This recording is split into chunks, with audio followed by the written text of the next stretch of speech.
Before I start, let me ask you one small question. How many of you have thanked that bacteria which helped you to digest your food today? No one, right? We do thank our smartphones, all our gadgets, even our coffee too. But we are unaware of the biological architects. The tiny ones are almost ignored. And that is exactly why I want to talk about this today. The smallest things are running the world. Foundational, essential, but invisible. We humans are often obsessed with the bigness. Big technology, big ideas, big machines. We believe size equals importance. But biology and biodiversity have their own point of view.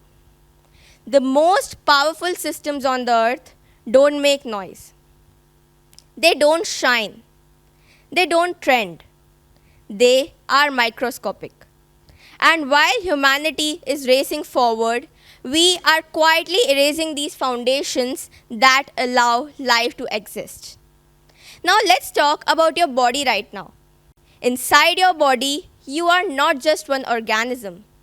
There are actually many than you have ever thought. Trillions of microbes live on your skin, in your mouth, and deep inside your gut. Together, they do all the vital mechanisms, whether it is breaking down the food, defending you from the harmful invaders, or training your immune system. So, the next time when you say that I have a gut feeling, biology says that this feeling has a cellular meeting behind that. But we treat microbes like the villains, and we want to wipe them like the heroes. But here comes a twist. The organisms we fear the most are often the ones keeping us alive. Now, to zoom out from your body to our planet. Meet Earth's invisible workforce. Bees that make plants reproduce. Soil microbes that decide what nutrients reach out your food. And plankton that quietly manufactures oxygen in the ocean. Over half of the oxygen that you breathe comes from the deep ocean. And that majestic forest, it depends on organisms you will probably never see. So when we are damaging our ecosystem, we are not just hurting the nature. We are weakening the life support forces we rely on every single day. Imagine that your Wi-Fi has suddenly stopped working and your phone is switched off. You would of course panic, right? Well, that is exactly what life is doing right now. The tiny life forms that we ignore, the pollinators, the microbes, the plankton, are the Wi-Fi, the routers, and the batteries of our planet. They are holding everything together while we go about our giant busy human lives. So what's the scientific problem here? Humanity is advancing while systematically neglecting the foundations that make advancement possible. We are building skyscrapers on biological quicksand. Think of the nature like the internet. Microbes are the internet cables. Insects are the delivery networks. Forests are the social networks. You don't see these cables, but if they fail, civilization is advancing. We are building taller while cutting away our roots. That's not progress, that's instability. Now you might be thinking that aren't germs bad, like microbes? Don't they harm us? The truth is, they can. Anything powerful can cause harm when we don't understand it.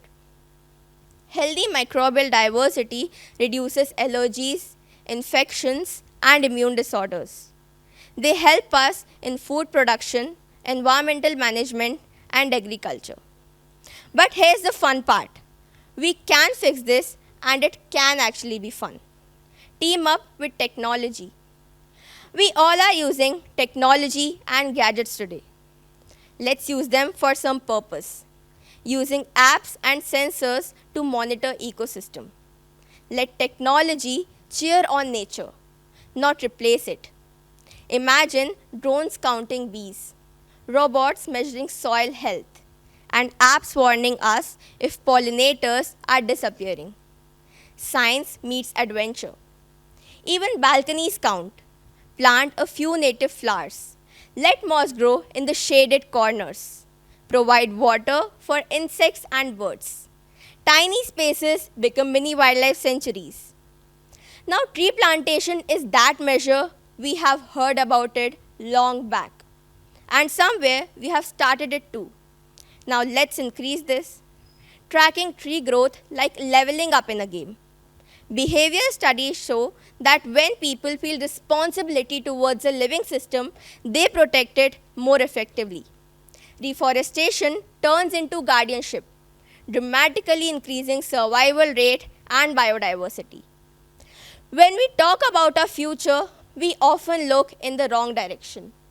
The future of our planet will not be decided by the loudest voices. It will be decided by how well we understand the smallest life forms. Microbes in our bodies, insects in our fields, plankton in our ocean, and soil beneath our feet. They don't ask us for applause. They don't demand attention. And yes, working with nature requires care. We don't need to dominate. We need to understand. And maybe that is the greatest sign of human intelligence. The smallest things are not just running the world, they are teaching us how to protect it. Thank you.